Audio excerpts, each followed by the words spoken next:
Hello my friends, कैसे हो आप लोग। तो आज हम देखने जा रहे हैं यूनिट सेकंड के जो न्यूमेरिकल्स हैं 2015 के। ठीक है, तो कल हमने 2015 के जो न्यूमेरिकल्स थे, क्वेश्चन नंबर यूनिट वन के जो न्यूमेरिकल्स थे, वन का बी और दूसरा न्यूमेरिकल जो था बेल कोलेमन साइकिल पे, तो ये हमने देख लिए थे। आज हम देखने जा रहे हैं यूनिट टू में जो न्यूमेरिकल पूछा गया है।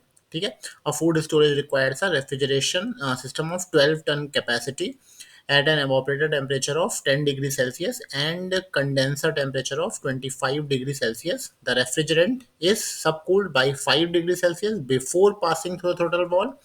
The vapor leaving the evaporator coil is 0.97 dry from the COP and the power consumption of the food storage plant. Okay, so let's start this numerical and hopefully you are preparing well for your exam. Okay, so keep on solving numericals.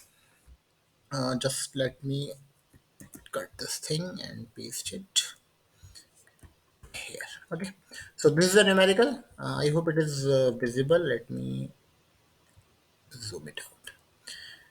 Okay, so this is a numerical and you have a evaporator temperature. ठीक है, मैंने आपको बहुत बार बताया भी है पहले। ठीक है, कि आपको जो रेफ्रिजरेंट है ये चेंज हो जाएगा। ठीक है, ये चेंज हो सकता है।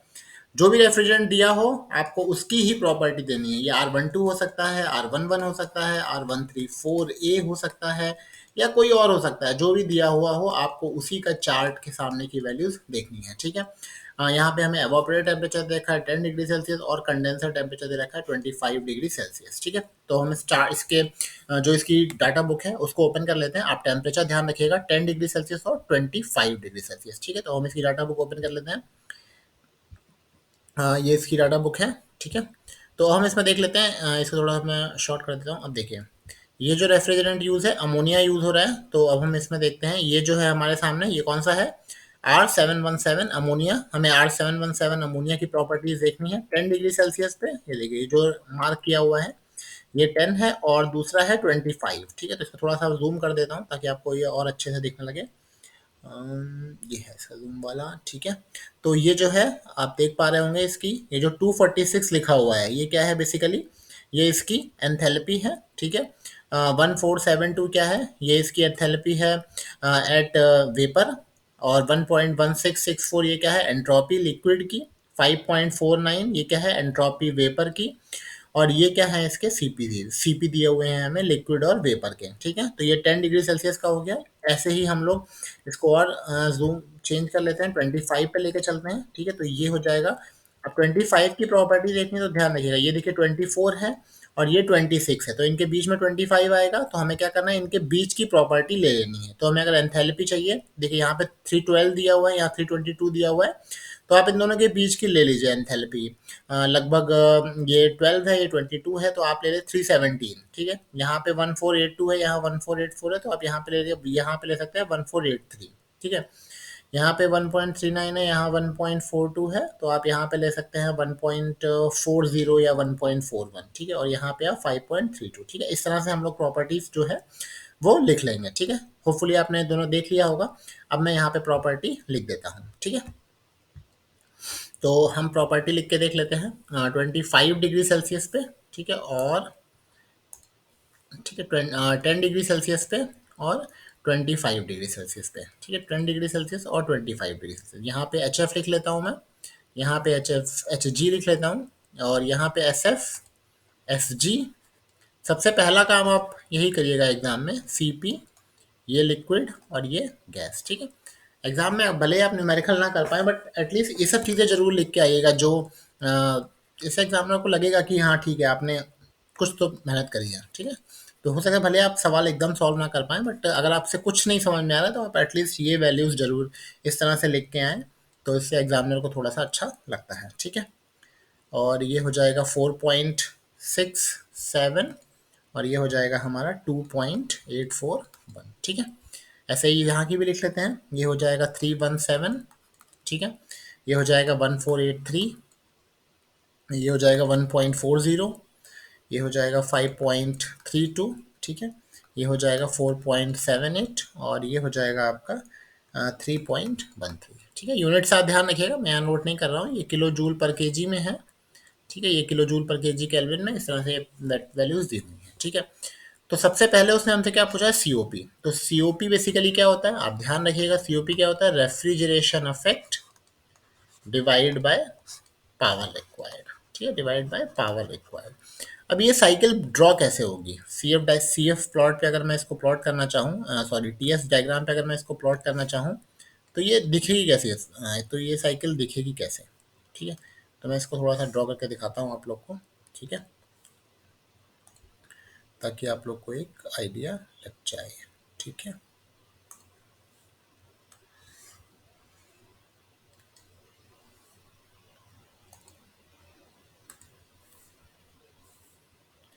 ठीक है, तो ये कुछ इस तरह से दिखेगा। ये हो जाएगा टी, ये हो जाएगा एस।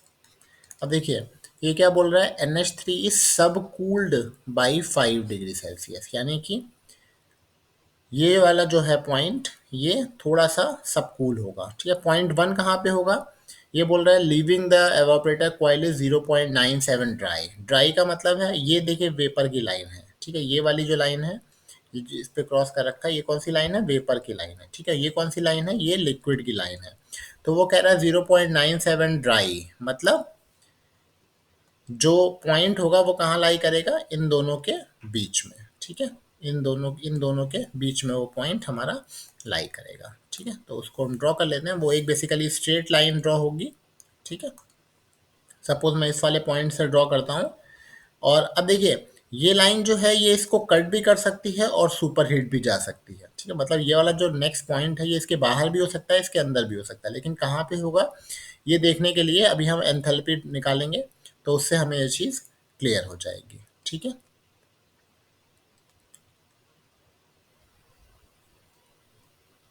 ठीक है, ये जो हमारा ड्रॉ होगा कुछ इस तरह से ड्रॉ होगा हमारा टीएस डायग्राम। ठीक है, मैं यहाँ पे कलर चेंज कर लेता हूँ ताकि आपको और चीज़ अच्छे से समझ में आए। ठीक है, ठीक है, तो ये पॉइंट वन हो जाएगा, ये पॉइंट टू हो जाएगा, ये पॉइंट थ्री हो जाएगा, ये पॉइंट थ्री डैश हो जाएगा, और ये पॉइंट हो जाएगा हमारा फोर। ठीक है, जो फ्लो होगा वो इस तरह से फ्लो करेगा। ठीक है, ये लाइन जो है ये कर्व है। ठीक है, ये ध्यान रखिएगा, मैंने यहाँ पे स्ट्रेट दिखा दिया, बट ऐसे एक्चुअली कर्व की फॉर्म में है। ठीक है, तो सबसे पहले हमें क्या निकालना है, देखो उसने रेफ्रिजरेशन इफेक्ट तो हमें दे रखा है 12 टन, ये तो हमें पता है, 12 × 3.5। हमें पहले निकालना क्या है, पावर। अगर हम पावर रिक्वायर्ड निकाल लें, तो हम बेसिकली क्या कर सकते हैं, सीओपी जो है इसका कैलकुलेट कर सकते हैं। लेकिन पावर रिक्वायर्ड कैसे निकालेंगे, उसके लिए हमें क्या चाहिए होगा, पावर रिक्वायर्ड के लिए हमें दो चीज़ें चाहिए एक्चुअली। पावर रिक्वायर्ड क्या होता है, power required is equal to mass flow rate और H2 माइनस H1। ठीक है, तो पहले तो हमें मास फ्लो रेट निकालना पड़ेगा। मास फ्लो रेट के लिए उसने हमें क्या दिया हुआ है, रेफ्रिजरेशन इफेक्ट। रेफ्रिजरेशन इफेक्ट किसके बराबर होता है, refrigeration effect is equal to mass flow rate multiplied by H1 minus H4। और H4 किसके बराबर है, H3 डैश के बराबर है। H4 is equal to H3 dash. अब H3 डैश कैसे निकालेंगे, H3 डैश हो जाएगा आपका H3 माइनस Cp, और Cp किसका, लिक्विड का, मल्टीप्लाइड बाय कितने से सब कूल किया गया है, 5 डिग्री सेल्सियस से, तो यहाँ पे मल्टीप्लाई हो जाएगा 5 डिग्री सेल्सियस का। ठीक है, तो इसको सॉल्व कर लेते हैं, इसको इस तरफ लिख लेते हैं। H3 डैश कितना आ जाएगा, H3 कितना है, देखिए ये वाला, ये जो 317 है ये H3 है, तो ये हो जाएगा 317 माइनस Cp लिक्विड का कितना है, ये 4.78, 4.78 मल्टीप्लाइड बाय 5। इसको सॉल्व कर लीजिए, तो आपको क्या मिल जाएगा, आपका H3 डैश। ठीक है, तो इसे सॉल्व करने के बाद ये आता है 293। ठीक है, आप सॉल्व करके देखिएगा, 293 किलो जूल पर केजी। तो हमें एक पॉइंट तो हमें तो ये तो पता चल गया, H4 is equal to H3 dash is equal to 293। ठीक है, तो हम मास फ्लो रेट निकाल लेते हैं, नेक्स्ट स्लाइड पे चलते हैं। मास फ्लो रेट कितना हो जाएगा, refrigeration effect is equal to mass flow rate H1 minus H4। Refrigeration effect कितना दे रखा है, 12 टन, एक टन में कितना होता है, 3.5 किलोवाट, तो is equal to mass flow rate H1। अब आप स्टार्ट से देख के बता सकते हैं H1 कितना होगा, H1 होगा 1472। ठीक है, तो H1 हो जाएगा 1472 माइनस H4 किसके बराबर है, H4 बराबर है H3 डैश के, जो कितना है 293, तो ये हो जाएगा 293। यहाँ से हम मास फ्लो रेट निकाल सकते हैं। मास फ्लो रेट कितना आ जाएगा, आप तो सॉल्व कर लीजिए। तो ये आ जाएगा आपका mass flow rate. Just wait, let me check one thing. Just wait, let me check one thing. The value of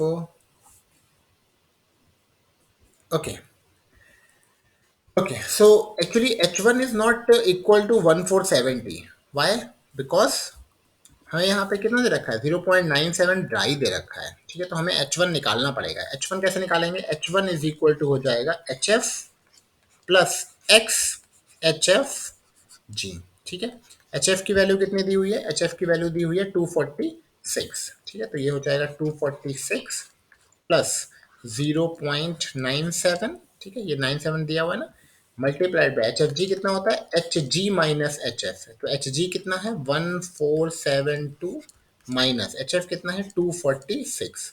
तो यहाँ से पहले आपको एच वन निकालना पड़ेगा, तो आप इस तरह से सॉल्व करेंगे तो आपका एच वन जो आ जाएगा वो कितना आ जाएगा? ये 246 है, 0.97। हाँ, इसको आप सॉल्व कर लीजिए तो आपको एच वन मिल जाएगा आपका 1435.2 किलो जूल पर केजी। ठीक है, तो मैं इसको यहाँ पर डिलीट कर देता हूँ और यहाँ पे जो हमारी सही वैल्यू है उसको लिख लेते हैं। अगर ये ड्राई ना दिया होता तो हम लिख लेते, लेकिन उसने ड्राई दे दिया है तो हमें एच वन को पहले कैलकुलेट करना पड़ेगा। ठीक है, तो अब हमारा एच वन कितना हो जाएगा? 1435.2। ठीक है, ना इसको सॉल्व कर लेंगे तो एम डॉट कितना आ जाएगा हमारा? 0.0361 के जी पर सेकेंड। ठीक है, तो एम डॉट तो आ गया। अब पावर रिक्वायर्ड निकालने के लिए हमें क्या करना पड़ेगा? अब देखिए, पावर रिक्वायर्ड निकालने के लिए हमें H2 चाहिए, और H2 हमें कैसे मिलेगा? H2 निकालने के लिए हमें क्या करना पड़ेगा? पहले हमें H2 डैश पता होना चाहिए। चलो, H2 डैश तो पता है, लेकिन हमें ये नहीं पता कितने टेम्परेचर पे ये सुपर हीटिंग हो रही है। तो उसके लिए हम क्या करेंगे, हम देख लेते हैं। देखिए, सबसे पहले हम क्या करेंगे? सबसे पहले हम यहाँ पे एंट्रोपी निकालेंगे। सबसे पहले हम पॉइंट वन पे एंट्रोपी निकालेंगे। तो पॉइंट वन पे एंट्रोपी कितनी हो जाएगी? S is equal to s f. ठीक है, मैं इसको अलग यहाँ पे लिख देता हूँ। सबसे पहले हम पॉइंट वन पे एंट्रोपी निकालेंगे। Entropy s at point one, ये हो जाएगी s f plus x s f g. ठीक है, इज इक्वल टू, अब एस एफ कितना दिया हुआ है? एस एफ देखिए दिया है 1.16, ये हो जाएगा 1.16 प्लस एक्स कितना दिया है? 0.97, और एस एफ जी कितना हो जाएगा? S G minus S f. ठीक है, ये हो जाएगा 5.49 माइनस 1.16। ठीक है, आप सॉल्व कर लीजिए तो आपको एस वन मिल जाएगा सबसे पहले। तो एस वन की वैल्यू कितनी आएगी? इसको सॉल्व करके देख लेते हैं। एस वन आ जाएगा 1.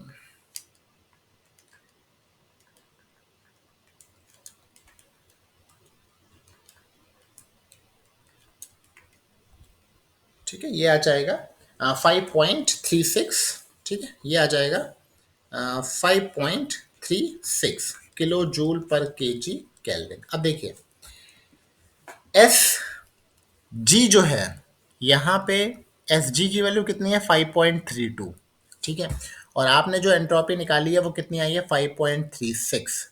यानी कि, और ये वाली प्रोसेस कैसी है? आइसेंट्रोपिक, यानी कि पॉइंट टू की जो एंट्रोपी है उसकी वैल्यू कितनी हो जाएगी? 5.36। 5.3, मैं इसको अलग कलर से लिखता कि आपको समझ में आए। ठीक है, तो एंट्रोपी जो पॉइंट थ्री पे है उसकी वैल्यू कितनी हो जाएगी? 5.36। तो इससे हमें ये बात पता चलती है कि जो पॉइंट है वो सुपर हीटेड रीजन में लाई करेगा। अगर ये 5.3 से, अगर ये 5.32 से कम आई होती वैल्यू, अगर तो ये क्या होता? तो ये पॉइंट इसके अंदर लाई करता, लेकिन ये इसके बाहर आ रही है, इसका मतलब ये जो पॉइंट है सुपर हीटेड रीजन में लाई करेगा। अब कितना सुपर हीटेड है ये निकालने के लिए हम क्या करेंगे? मैं यहाँ पे लिख देता हूँ। कितना सुपर हीटेड है ये निकालने के लिए हम क्या करेंगे? S2 is equal to S2 dash plus CP ln T2 upon T2 dash. ठीक है, यहाँ T2 डैश कौन सा पॉइंट है? ये वाला पॉइंट। ये वाला पॉइंट कौन सा है? 2 डैश। ठीक है, अब देखिए S2 हमारा कितना है? S2 हमने निकाला था 5.36, तो ये हो जाएगा 5.36। S2 डैश कितना है हमारा? 5.32। 5.32 प्लस CP कितना है हमारा? CP वेपर का कितना है? 3.13। 3.13 ln T2 डैश हमें निकालना है, और T2 कितना है हमारा? 25 प्लस 273। T2 कितना है 25 प्लस 273, तो यहाँ से आपको T2 डैश मिल जाएगा। कैलकुलेट करके देख लीजिए T2 डैश कितना आ रहा है। ठीक है, मैं भी करके देख लेता हूँ कितना आएगा ये। 5.36 माइनस 5.32 डिवाइड बाई 3.13,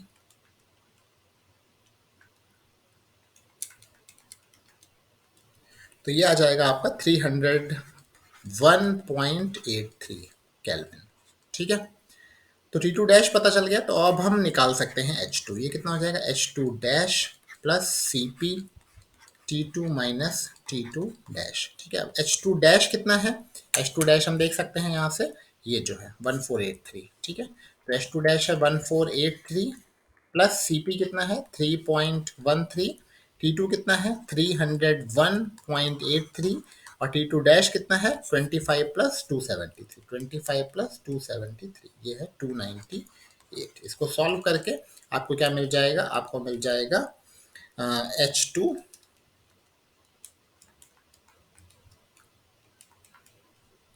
ये आ जाएगा 1494 किलो जूल पर केजी। ठीक है, तो अब आपको H2 पता चल गया, तो ये आपका H2 निकाल लिया आपने। अब H2 निकाल लिया, ठीक है, तो अब हम निकाल सकते हैं इसकी पावर। पावर के लिए ये है ना पावर का formula, m dot H2 minus H1, ये पावर का फॉर्मूला है। तो अब हम निकाल सकते हैं। देखिए अब पावर कितनी हो जाएगी, power is equal to m dot कितना था हमारा, ये है 0.0361 मल्टीप्लाइड बाय H2 हमने कितना निकाला 1494, 1494 माइनस H1 कितना निकाला था हमने 1435, 1435.2, यहाँ से सॉल्व कर लीजिए तो आपको मिल जाएगी पावर। ठीक है,